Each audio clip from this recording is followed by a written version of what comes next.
ਇਹੋ ਜਿਹਾ ਰਸਤਾ ਹੈ ਸਾਡੇ ਨਾਲ ਮਹਿਮਾਨ ਨੇ ਦੋਸਤ ਮੇਰੇ ਵੀਰ ਤੇ ਇਹ ਚੜਾਈ ਜੇ ਖੁਦ ਤੁਸੀਂ ਵੇਖ ਸਕਦੇ ਹੋ ਅੰਦਾਜ਼ਾ ਕਰ ਸਕਦੇ ਹੋ ਕਿਤਨਾ ਔਖਾ ਤੇ ਦੁਸ਼ਵਾਰ ਗੁਜ਼ਾਰ ਜਿਹੜਾ ਰਾਹ ਹੈ ਤੇ ਇਸ ਰਾਹ ਤੇ ਜਿਹੜਾ ਆਂਦਾ ਉਹ ਜਿਗਰੇ ਨਾਲ ਹੀ ਆਂਦਾ ਬਾਕੀ ਗੱਲਾਂ ਤੁਸੀਂ ਜਦੋਂ ਇੱਥੇ ਆਓਗੇ ਤੁਹਾਨੂੰ ਅੰਦਾਜ਼ਾ ਖੁਦ ਹੋ ਜਾਸੀ ਕਿ ਇਹ ਇਲਾਕਾ ਕਿਤਨਾ ਦੁਸ਼ਵਾਰ ਗੁਜ਼ਾਰ ਇੱਥੋਂ ਦੇ ਲੋਕਾਂ ਦੀ ਰਹਿਣ ਸਹਿਣ कितना जड़ा ना वो टफ है याद बरा इधर सन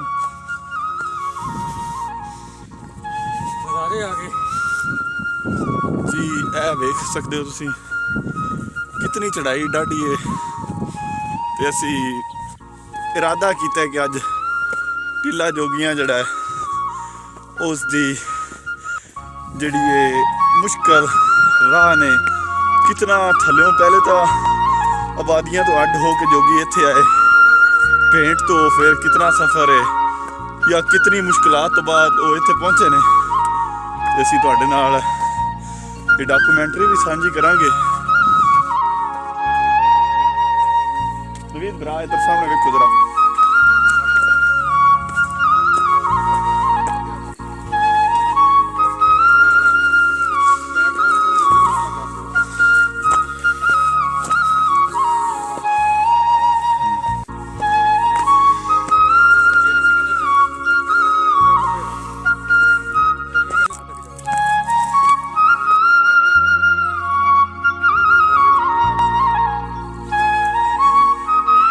यादगार हो जाओगे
थल्ले वाला कोई शोर है, बिल्कुल शोर खत्म हो गया ना।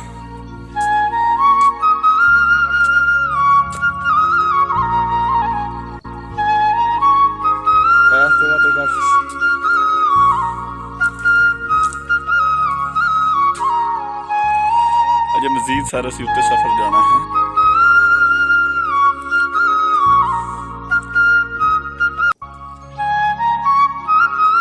क्या बात है।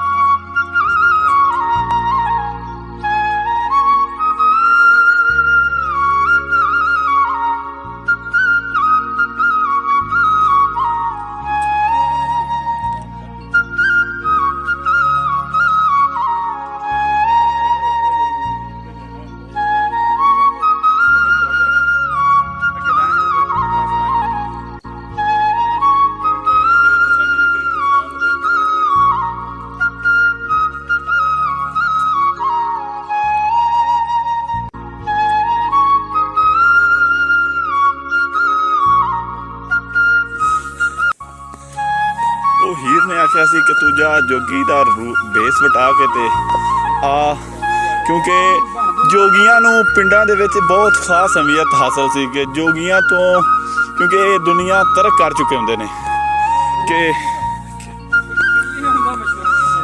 टिल्ले होना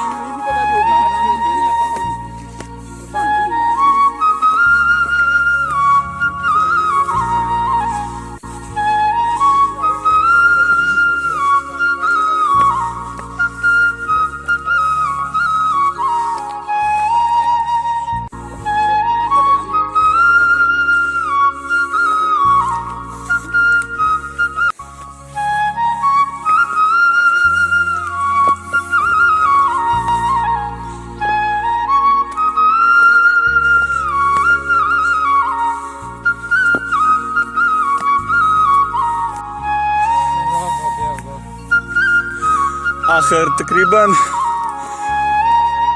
4000 मीटर तो बाद सन कुछ जड़ियां ने टिल्ला जोगियां दे आसार नज़र आए कि हुण साडा सफ़र तकरीबन ख़त्म होने वाला है, कि साडी ये जे चढ़ाई है एक साइड का सफ़र तकरीबन तुहाडे 4.5 किलोमीटर का सफ़र है।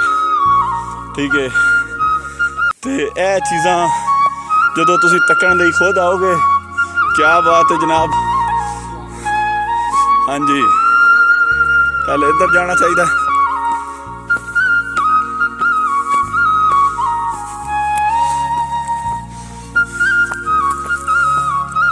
लो जी लो जी,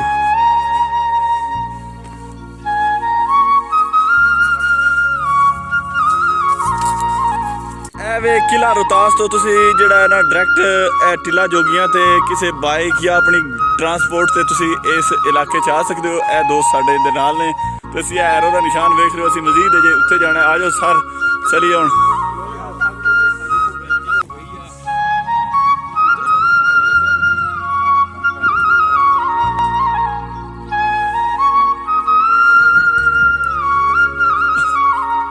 ओ सर, ये नज़ारा फिर कौन लेना सी। आओ सर,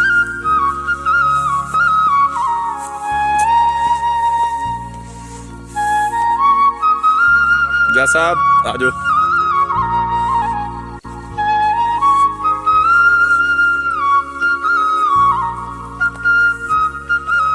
वाह वाह सर,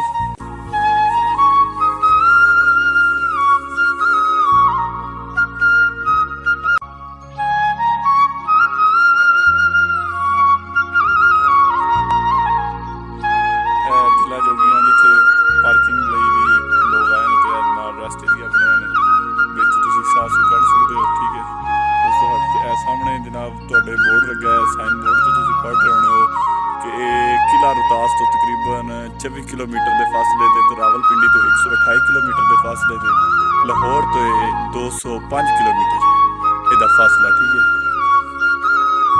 ते बाकी हाइट जिहड़ी है वो 3200 feet about the sea level, समंदर तो ये तकरीबन 3200 फुट की ऊंचाई ते जड़ा ना वाकया। ठीक है,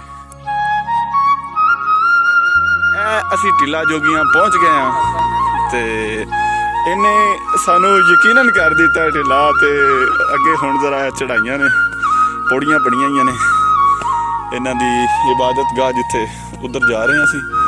ਤੇ ਹੁਣ ਤੁਸੀਂ ਸਾਡੇ ਨਾਲ ਰਹਿਣਾ ਤੇ ਖੁਦ ਤੁਸੀਂ ਅੰਦਾਜ਼ਾ ਤਾਂ ਕਰ ਚੁੱਕੇ ਹੋਣੇ ਹੋ ਕਿ ਕਿਤਨੀ ਇਹ ਦੋਸਤ ਸਾਡੇ ਨਾਲ।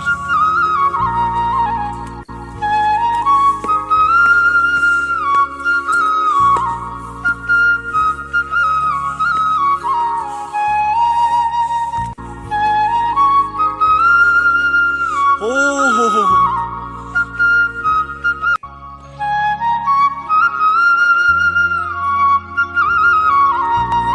या तो साफ ही नहीं ला रहे रात में जनाब अगला जो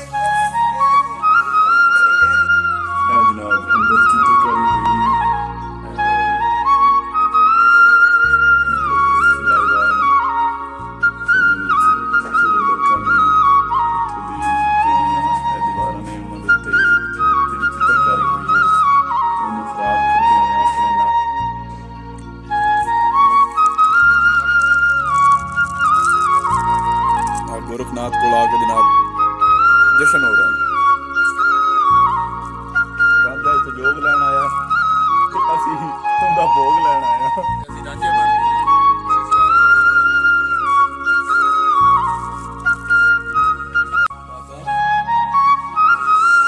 लो जी लैक चल दी अंदर आ जाओ जी, ए अंदर दा विजिट करो जी।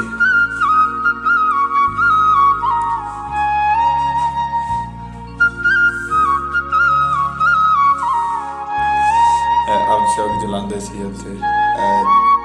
ਜਿਹੜੀ ਨਾ ਆਪਣਾ ਕਹਿ ਸਕਦੇ ਹੋ ਕਿ ਮੱਚ ਬਣਾਇਆ ਗਿਆ, ਠੀਕ ਹੈ।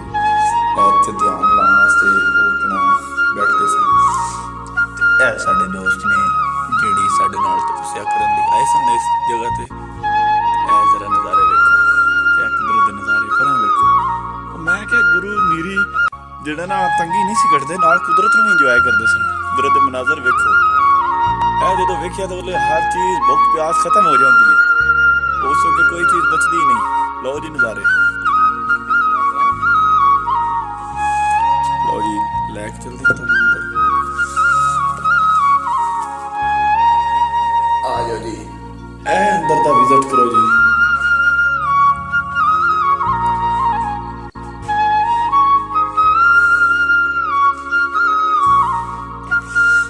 ਅੱਗ ਸ਼ੱਗ ਜਲਾਉਂਦੇ ਸੀ ਇੱਥੇ। ਜਿਹੜੀ ਨਾ ਆਪਣਾ ਕਹਿ ਸਕਦੇ ਹੋ ਕਿ ਮੱਚ ਬਣਾਇਆ ਗਿਆ, ਠੀਕ ਹੈ। ਇੱਥੇ ਧਿਆਨ ਲਾਉਣ ਵਾਸਤੇ ਉਹ ਆਪਣਾ ਬੈਠਦੇ ਸਨ। ਇਹ ਸਾਡੇ ਦੋਸਤ ਨੇ ਜਿਹੜੀ ਸਾਡੇ ਨਾਲ ਤਪੱਸਿਆ ਕਰਨ ਲਈ ਆਏ ਸਨ ਇਸ ਜਗ੍ਹਾ ਤੇ। ਇਹ ਜ਼ਰਾ ਨਜ਼ਾਰੇ ਵੇਖੋ ਤੇ ਕੁਦਰਤ ਦੇ ਨਜ਼ਾਰੇ ਪਰਾਂ ਵੇਖੋ। ਮੈਂ ਕਿਹਾ ਗੁਰੂ ਨੀਰੀ ਜਿਹੜਾ ਨਾ ਤੰਗੀ ਨਹੀਂ ਸੀ ਕੱਢਦੇ, ਨਾਲ ਕੁਦਰਤ ਨੂੰ ਇੰਜੋਏ ਕਰਦੇ ਸਨ। ਕੁਦਰਤ ਦੇ ਮਨਾਜ਼ਰ ਵੇਖੋ। ਇਹ ਜਦੋਂ ਵੇਖਿਆ ਤਾਂ ਉਹਲੇ ਹਰ ਚੀਜ਼ ਭੁੱਖ ਪਿਆਸ ਖਤਮ ਹੋ ਜਾਂਦੀ ਹੈ, ਉਸ ਵੇਲੇ ਕੋਈ ਚੀਜ਼ ਬਚਦੀ ਨਹੀਂ। ਲਓ ਜੀ ਨਜ਼ਾਰੇ।